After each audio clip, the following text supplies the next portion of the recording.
آقا کریم صلی اللہ علیہ وآلہ وسلم فرماتے ہیں پھر جب اسے اس کی قبر میں رکھا جائے گا اس سے پوچھا جائے گا ما ربک، تیرا رب کون ہے؟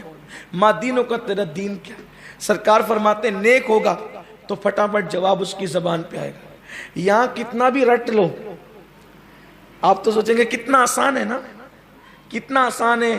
من ربک کا جواب، ما دینک کا جواب، ما کنت تقول فی حق حاضر رجل، اور بعض محدثین نے لکھا من نبیوں کا۔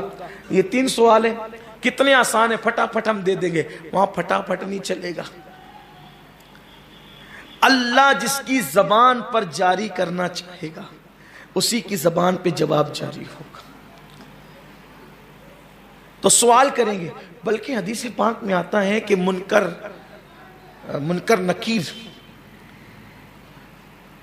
منکر نکیر جو سوالات پوچھنے کے لیے ہیں، فرمایا کہ ان کے بال جو وہ ان کے پیروں تک اور ان کے ناخن اتنے بڑے ہیں کہ وہ زمین چیرتے ہوئے ہیں، ناخن سے زمین چیرتے ہوئے قبر کے اندر آئیں گے۔ یہ کوئی تماشا تو نہیں ہے، کوئی کہانی قصہ تو نہیں ہے، اس منزل سے گزرنا ہے ہمیں۔ اور کیا وہ عجیب سی گھڑی ہے، میں کبھی اس کے سوچتا ہوں، اللہ کرے ہم سب اس پہ سوچیں۔ 8-10 دن جب کبھی مالیگاؤں میں رہنا ہو جاتا ہے ایک ساتھ، اس کے بعد جب دوستوں کو چھوڑ کر کے کسی لمبے سفر پہ نکلو تو طبیعت پلٹ پلٹ کے سب کے چہروں کو دیکھنا چاہتی۔ ابھی اگر کسی کے لیے دل میں محبت ہو تو طبیعت تو یہی ہوتی ہے نا۔ دوستوں سے اللہ نے محبت دی ہے، میں تو اللہ سے یہ دعا کرتا ہوں کہ اللہ جس کو دوست بنا اس سے سچی محبت دے۔ میری یہ دعا رہتی ہے کہ اللہ میرا جس کو دوست بنا اس سے، میں زبان اور دل میں فرق کرنے والے کو منافق سمجھتا ہوں۔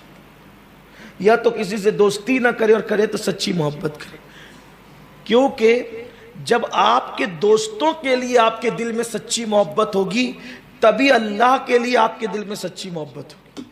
اگر آپ دوستوں سے محبت نہیں کرتے تو آپ کے دل میں اللہ سے بھی محبت نہیں ہوگی۔ یہ سب منافقت ہے۔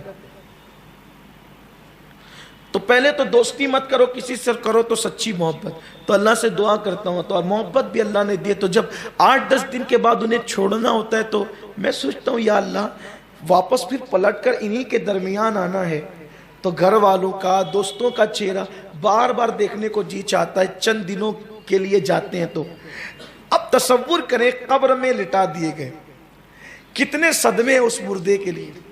ایک گھر چھوٹا، بیوی بچے چھوٹے، کاروبار چھوٹا، کپڑے چھوٹے، تجوریاں بھری ہے کپڑوں سے، اور پہنایا کیا گیا؟ کفن لپیٹ دیا گیا۔ ایک سے خوشبو لگائی جا سکتی ہے، خوشبو کون سی ہے؟ کافور۔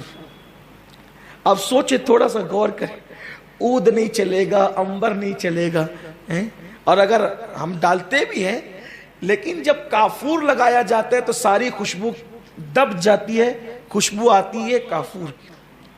یعنی اتنی سستی خوشبو، کافور سے سستی خوشبو اور دنیا میں کوئی نہیں ہے۔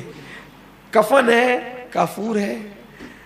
انسان نے کتنی کاریں خریدی، بائک خریدی، لیکن جب قبر میں جانے کا وقت آیا تو مسجد کا وقف و شدہ جنازہ ہی استعمال ہوتا ہے، خود کا جنازہ بھی نہیں ہے۔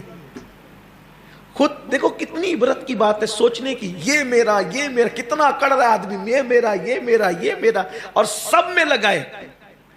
بیوی بچوں کو ٹائم دے رہا ہے، دکان کو دے رہا ہے، مکان کو دے رہا ہے۔ بولو جو دین کی برکت سے قبر میں نجات ہونی ہے اس دین کو ہم ٹائم دے رہے ہیں؟ میں کتنے لوگوں کو دیکھتا ہوں بٹھا کر کے لوگوں کو کہو یار دین کا کچھ کام کرو، وہ کہتے ٹائم نہیں ہے، اور اس کو یقین ہے کہ مجھے مرنا ہے۔ سب بے وفائیں، بیوی دوپٹے سے آنسو پوچھتے پوچھتے تھکے گی لیکن قبر میں نہیں آئے گی، بچے بھی نہیں آئیں گے، دولت بھی نہیں، مال بھی نہیں، کچھ بھی نہیں۔ آدمی کار خریدتا ہے تو کتنا پھدکتا ہے، میں نے کار لے لی، میں نے گاڑی لے لی۔ قیمتی گاڑیوں میں بیٹھتے ہیں تو سینہ تنا ہوتا ہے، سلام کرنے کی توفیق نہیں ہوتی کسی کو، یہ صورتحال ہوتی ہے۔ کچھ نہیں ہے، یہ سب مکر فریب ہے، یہ خواب ہے، خواب۔ جیسے ہم سو کر کے خواب دیکھتے ہیں نا، میں بادشاہ بن گیا، آنکھ کھلتی ہے تو وہی پھٹیچر کے پھٹیچر، ویسے یہ سب خواب ہے، خواب۔ یہ سب خواب ہے. میرا مکان, میری دکان, میرے بچے, میری بیوی, میرا یہ, میرا وہ. جب موت سے آنکھیں بند ہوگی, مولا کائنات کہتے خواب سے یہ جو دنیا میں تم خواب دیکھ رہے ہو آنکھیں کھل جائے گی, کچھ نہیں ہوگا, کفن ہوگا, جنازہ ہوگا, مسجد کا جنازہ. حیرت یہ ہے اپنے پیروں پہ دندنا کے چلنے والا 4 کے کندھوں پہ, اور اب تو لوگ کندھا بھی نہیں دیتے, اب تو لوگ کندھا بھی نہیں دیتے. میں سوچتا ہوں کہ اپنا ٹائم آتے آتے پتہ نہیں کہ ایمبولینس کا دور تو نہیں آ جائے گا. آ بھی گیا ہے, ہنسنے کی بات نہیں ہے, لیکن جو دور ہے تو چلیں ٹھیک ہے, لیکن کچھ تو کندھا دو, کہیں تو کندھا دو. کندھے کی بڑی برکتیں ہیں, کندھا دینے سے دل نرم ہوتے ہیں. کمنٹ شیئر ضرور کریے.